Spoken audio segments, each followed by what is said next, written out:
Who are People First Scotland?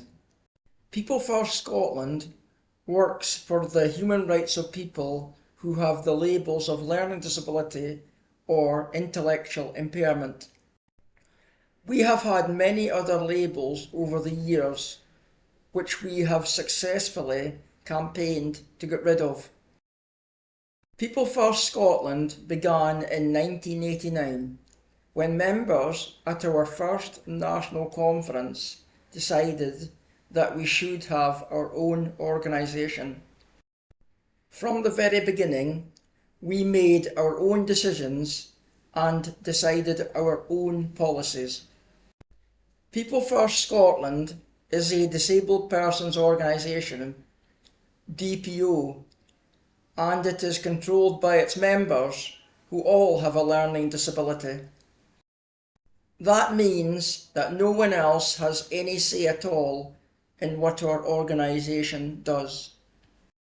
For members of People First, controlling our own organisation is an experience which is in complete contrast to most or all other aspects of our lives.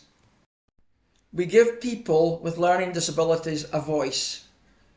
We meet in local groups and discuss issues that are important to us. We give each other's advice and support and campaign to improve the lives of people with learning disabilities. Engaging with people with learning disabilities. 1. Take us seriously and please listen to what we have to say. Please don't patronise us. People with a learning disability are sadly used to being spoken to like a child. Talk to us as an adult, but in an accessible way. Take time, and you need patience to give us time to think and process what we want to say. You need to go at the caller's pace. Some people may have communication needs or may be hard of hearing. There may be a pause and a silence for a few seconds, and it's normal for us particularly if we are distressed or stressed. It doesn't mean we are not listening or paying attention. If we pause, it's often because we are trying to put our thoughts together. If in this situation can say things like, no rush, take your time, I'll give you a minute.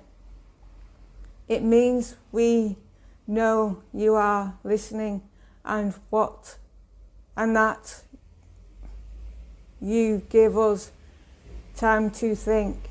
Some of us may have mental health problems on top of our learning disability.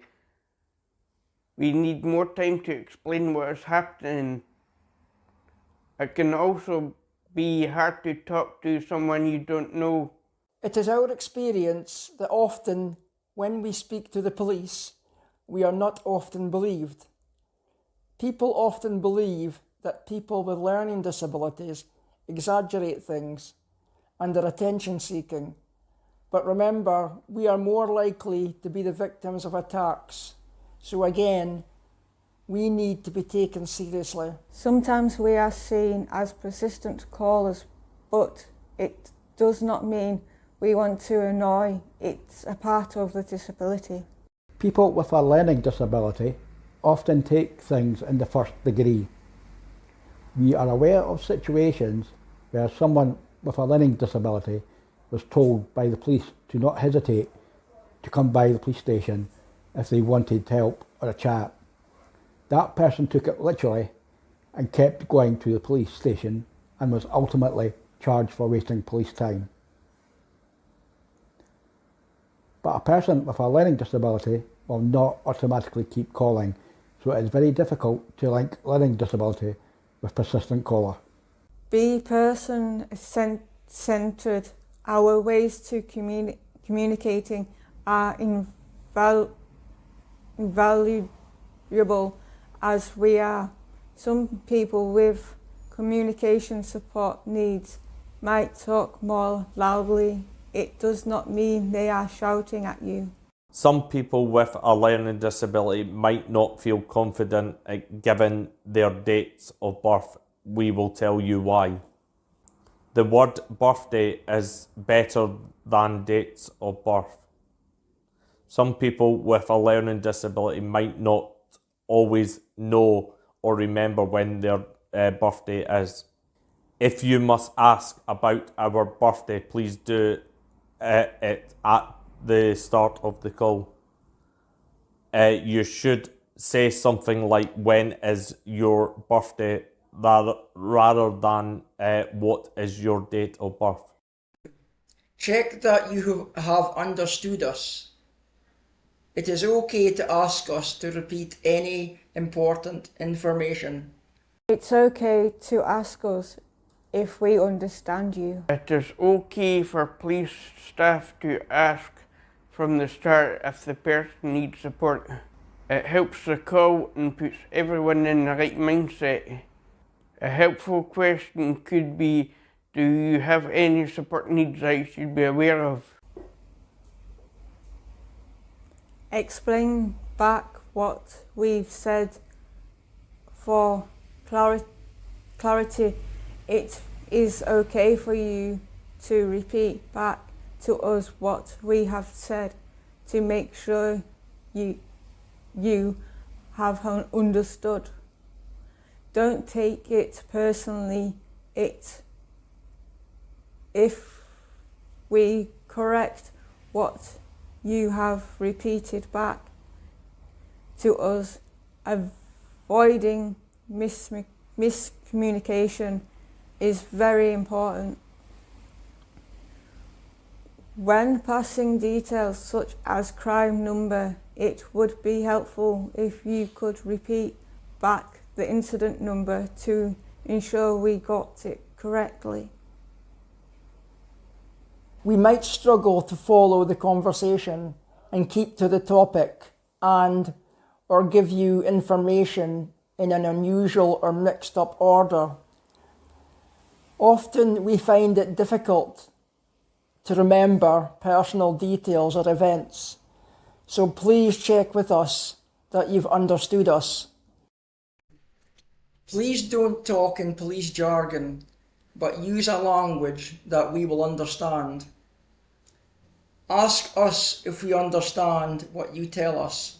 Speak clearly and slowly so that we understand what you mean. Don't use acronyms like RTC, Road Traffic Collision, BTP, British Transport Police, MISPAR, Missing Persons, etc. There's no need for big or long words. Use short sentences if possible. We may interrupt you if there's a word we don't understand. Please don't take it personally. Be patient. If we don't understand a question, ask in a different way. Or if you ask us for the name of the street and we don't know, try to ask us about a building or an area we are in. It will be easier for us to tell you I'm across from the parish church in Morningside than knowing or having to find the name of that street.